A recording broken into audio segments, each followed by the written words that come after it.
Des millions de boîtes de sardines sont vendues chaque jour dans le monde. Un petit poisson bon marché, considéré par beaucoup comme un aliment simple et peut-être sans valeur. Mais ce que la plupart des gens ignorent, c'est que la sardine n'est pas seulement un poisson, mais une matière première dans l'une des plus grandes industries alimentaires du monde. La sardine ne remplit pas seulement les étagères des magasins, elle nourrit aussi les baleines, les oiseaux marins, les poissons prédateurs et même les fermes de volailles et de poissons terrestres. Que se passerait-il si les sardines disparaissaient ? Aujourd'hui, Tout s'explique vous emmène dans un voyage, des bancs qui secouent les océans, aux usines où la sardine n'est plus considérée comme un poisson, mais comme un chiffre sur une balance. Ce n'est pas l'histoire d'un petit poisson, mais celle d'un écosystème alimentaire entier sur le point de s'effondrer. La sardine est un petit poisson qui ne dépasse pas 20 cm de long, mais elle possède un pouvoir caché qui en fait l'une des créatures les plus importantes de l'océan. Malgré sa taille minuscule, elle vit en bancs énormes pouvant compter des millions d'individus, se déplaçant en une harmonie étonnante comme un seul corps vivant. Plus qu'un simple moyen de protection contre les prédateurs, c'est une stratégie de survie sophistiquée qui modifie complètement la dynamique de l'océan. Chaque banc de sardines ressemble à une vague se déplaçant dans l'eau, secouant les écosystèmes marins, stimulant les courants biologiques et créant des opportunités pour d'autres formes de vie marine. Les baleines s'en nourrissent, les oiseaux marins plongent derrière elles, les poissons prédateurs les traquent à chaque coin, et même les algues et la vie microscopique dans l'eau interagissent avec le mouvement de leurs bancs. Et grâce à ces bancs, la sardine peut modifier la distribution de la nourriture et de l'énergie dans des océans entiers. Malgré la petite taille de chaque poisson, son impact est énorme. Elle est la base de la chaîne alimentaire, la pierre angulaire sur laquelle repose la vie des océans. Un petit poisson à l'impact colossal, la vie de millions de créatures lui est liée. Et chaque fois qu'un petit banc de sardines disparaît, le réseau de la vie marine commence à trembler. Si nous retirons les sardines de la mer, c'est un réseau entier de chaînes alimentaires qui sera perturbé. Et c'est exactement ce qui se passe actuellement. Il y a quelques décennies à peine, ces bancs parcouraient les océans sans entrave, se déplaçant comme des nuages vivants sous la surface de l'eau. Aujourd'hui, ils sont arrachés de la mer par millions à l'aide de filets de la taille de terrains de football. Les flottes industrielles parcourent les océans du monde et leur prise se mesure en tonnes. L'équilibre qui perdurait depuis millions d'années commence à vaciller. Mais avant de comprendre ce que cela signifie, jetons un œil à la façon dont la sardine passe des profondeurs de la mer à la boîte. L'histoire commence avec l'une des industries alimentaires les plus vastes et controversées de notre époque, la pêche à sardines. D'énormes flottes de pêche parcourent les côtes et les océans équipés de la dernière technologie. Des navires géants, de la taille d'immeubles résidentiels, embarquent des systèmes sonars précis capables de repérer les bancs de sardines même dans l'obscurité. Leur objectif est clair, capturer la plus grande quantité possible dans le plus court laps de temps. La méthode la plus courante est la seine tournante, où un immense filet est jeté autour d'un banc entier de sardines, puis lentement refermé comme un sac géant et inéluctable. En quelques minutes, des milliers, parfois des millions de poissons sont tirés d'un seul coup. Une méthode idéale pour l'industrie, mais catastrophique pour tout ce qui nage au mauvais endroit. D'autres poissons, petites créatures et même des oiseaux marins sont capturés comme prise accessoire. Certaines pêcheries tentent de réduire les pertes par des méthodes techniques, mais la plupart du temps, il est déjà trop tard. Ce n'est pas la seule méthode. Il y a aussi la pêche nocturne utilisant des lumières puissantes, où les bancs de sardines sont attirés à la surface de l'eau et encerclés par des filets, dans une scène qui, de loin, ressemble à une ville illuminée sur la mer. Il existe des méthodes moins répandues et plus durables, basées sur la pêche traditionnelle, où les quantités sont retirées lentement, mais ces méthodes ne satisfont pas l'appétit d'une industrie qui dépend des tonnes. Et c'est là que se manifeste le véritable conflit entre ce dont l'océan a besoin pour survivre et ce que les marchés exigent pour perdurer. Lorsque les bancs de sardines arrivent au port après le voyage de pêche, ils ne sont pas laissés à l'abandon, mais sont immédiatement congelés, soit à bord des énormes navires, soit dans les usines, à des températures extrêmes allant de 20 à 25 degrés sous zéro, afin de garantir leur fraîcheur avant qu'ils ne soient transformés en matière première sur la ligne de production. Il n'y a pas de place pour le retard ou les erreurs. Chaque minute préserve le poisson dans son état naturel avant qu'il n'entre dans le monde des usines, où commence son voyage de transformation d'un être vivant nageant librement à un chiffre sur la balance, un morceau d'une immense machine industrielle.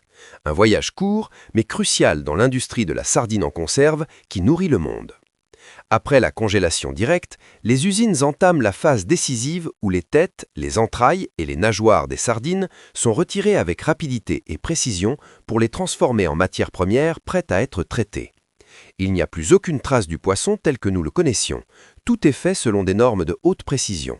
Chaque morceau est pesé et examiné, et toute partie ne répondant pas aux critères est immédiatement convertie en aliment pour animaux ou en poudre pour d'autres marchés. De cette façon, la sardine devient non pas un simple aliment, mais un chiffre dans une immense chaîne de production industrielle impitoyable. Vient ensuite l'étape de la cuisson, où d'énormes entités de sardines sont placées dans des fours à vapeur géants où les températures dépassent les 100 degrés Celsius pendant de longues heures. La chaleur tue les bactéries et arrête toute activité microbienne, rendant le poisson apte à être stocké pendant des années sans se gâter. Mais ce prix a un autre aspect moins évident. Avec cette chaleur élevée, les poissons perdent une partie de leur valeur nutritive. Le pourcentage d'acides gras oméga 3, pour lesquels la sardine est célèbre, diminue. Ils ne disparaissent pas complètement, mais ils deviennent moins nombreux que beaucoup ne le pensent. Vient ensuite le facteur le plus ignoré, le sel. Beaucoup de boîtes de sardines en conserve contiennent des quantités élevées de sodium, ce qui peut exercer une pression supplémentaire sur le cœur et les vaisseaux sanguins en cas de consommation répétée, surtout pour ceux qui souffrent d'hypertension artérielle. Cependant, contrairement aux grands poissons, la sardine possède un avantage important. Sa petite taille et sa courte durée de vie signifient une accumulation moindre de métaux lourds comme le mercure, ce qui la rend relativement plus sûre pour les adultes par rapport au thon. Néanmoins, la modération reste essentielle, surtout pour les enfants et les femmes enceintes. Et il y a un dernier détail qui n'apparaît pas sur l'étiquette nutritionnelle, le revêtement de la boîte elle-même. Certaines boîtes métalliques contiennent des substances qui peuvent migrer en petite quantité dans les aliments avec le temps. Ces substances sont suspectes d'affecter l'équilibre hormonal en cas de consommation prolongée. Le choix devient important, des boîtes à bâtonneurs en sodium et exemptes de ces substances autant que possible. Avec une consommation modérée, la sardine en conserve peut être un aliment bénéfique, mais elle n'est pas sans prix. La sardine en conserve est saine, oui, mais seulement si nous savons ce que nous mangeons, combien nous en mangeons et d'où elle vient. Loin des boîtes de sardines alignées sur les étagères des magasins, se déroule une histoire invisible, une catastrophe sans étiquette nutritionnelle ni date de péremption. Des millions de tonnes de sardines ne sont pas pêchées pour être consommées directement, mais pour être broyées, séchées et transformées en farine et en huile de poisson. Des matières premières utilisées pour nourrir d'autres animaux, poissons d'élevage, volailles et parfois du bétail. Dans une cruelle ironie, un poisson qui était autrefois un aliment de base pour les humains dans les communautés côtières se transforme en carburant pour des industries alimentaires bien plus grandes dans de nombreux pays des côtes d'Afrique et d'Amérique du Sud. Des millions de personnes dépendent de la sardine comme source de protéines bon marché et disponible. Mais avec l'expansion des usines d'aliments pour animaux et l'augmentation de la demande mondiale, ce poisson est retiré des marchés locaux avant d'atteindre les tables des habitants. Les prix augmentent, les quantités diminuent et l'aliment qui était autrefois simple et accessible devient rare, tandis que des tonnes sont exportées vers des usines lointaines qui ne voient dans la sardine que des chiffres dans les registres de production. Les dégâts ne s'arrêtent pas aux humains. Le prélèvement de cette quantité massive de sardines laisse un vide dans l'océan, un vide qui ne se comble pas facilement. Les oiseaux marins ne parviennent plus à nourrir leurs petits, les poissons prédateurs changent leur route migratoire et les baleines sont obligées de parcourir de plus longues distances à la recherche de nourriture. Le réseau de la vie marine commence à se déchirer en silence, sans bruit ni gros titres. C'est la catastrophe cachée. Elle n'est pas dans la boîte de sardines que nous ouvrons, mais dans toutes ces boîtes qui n'ont jamais été ouvertes parce que leur contenu a été broyé avant d'être mangé. Au final, la sardine n'est pas mauvaise et la boîte de sardines n'est pas le problème. Le problème est dans la quantité et dans la méthode, et dans le système qui a transformé un petit poisson, base de la vie marine, en une ressource exploitée sans limite. Nous ne détruisons pas l'océan parce que nous mangeons, mais parce que nous mangeons sans nous demander d'où vient la nourriture, combien elle a coûté et qui a payé le vrai prix.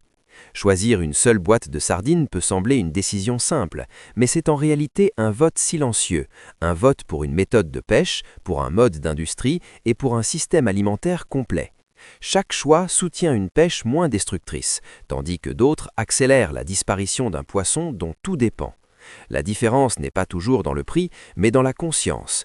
Nous ne pouvons peut-être pas arrêter les usines, ni changer le marché mondial, mais nous pouvons le ralentir, choisir en conscience, et comprendre que la nourriture bon marché n'est pas toujours sans prix, et que les océans, aussi vastes qu'ils puissent paraître, ne sont pas infinis.